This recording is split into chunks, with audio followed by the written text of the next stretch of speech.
ជំរាបសួរពុកម៉ែបងប្អូននិយាយថាមុខម្ហូបនេះប្លែកណាស់បងប្អូនអើយ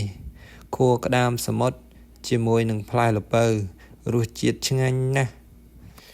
ឥឡូវបងប្អូនទាំងអស់គ្នាមកមើលពីរបៀបដែល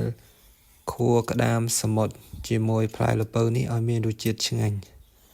ឥឡូវយើងយកផ្លែល្ពៅវាអញ្ចឹងយើងយកមកចិតសំបកវាឲ្យស្អាតឥឡូវល្ពៅខ្ញុំបានចិតសំបករួចហើយខ្ញុំយកមក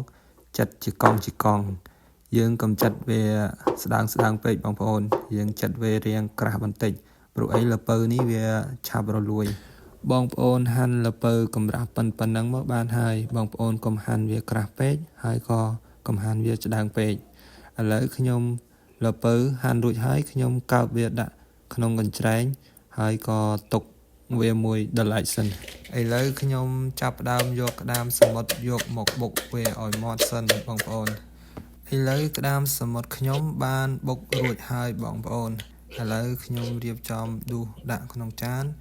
បន្ទាប់មកទៀតខ្ញុំក៏ចាក់ទឹកចូលបងប្អូនតែបងប្អូនកុំចាក់ទឹកច្រើនពេកព្រោះអីយើងយករាងខាប់បន្តិច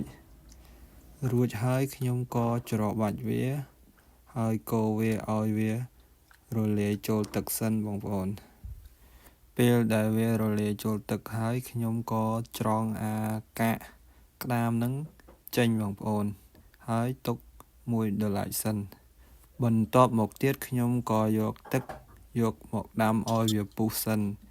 ទើបខ្ញុំបង់ប្រហុកចូលឥឡូវប្រហុកខ្ញុំបានច្រុំវារួចហើយខ្ញុំក៏យក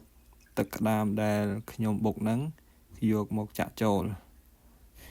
ឥឡូវទឹកក្តាមខ្ញុំបានចាក់រួចរាល់ហើយខ្ញុំក៏យកបន្លែយកមកដាក់ចូលឥឡូវខ្ញុំចាប់ផ្ដើមដាក់អំបិល1ចុងស្លាបព្រាខ្ញុំដាក់ប៊ីចេងបន្តិចបន្ទាប់មកទៀតខ្ញុំក៏ដាក់ស្ករសចូលកន្លះស្លាបព្រាបាយបន្ទាប់មកខ្ញុំកូរវាបន្តិចហើយខ្ញុំក៏ក្របវាទុកមួយសន្ទុះឥឡូវសម្លខ្ញុំចាប់ផ្ដើមជិតស្អិនហើយបងប្អូនអើយឥឡូវខ្ញុំដាក់ដង្កៀបក្តាមចូលរួចហើយខ្ញុំក៏ចាក់សាច់ក្តាមចូលដែរបងប្អូនរួចហើយខ្ញុំក៏បង់ម្អមចូលដាក់ម្ទេស 2-3 គ្រាប់ដែរបងប្អូនឲ្យមានរសជាតិហឹរបន្តិចតបមកខ្ញុំក្របវាទុកបន្តិច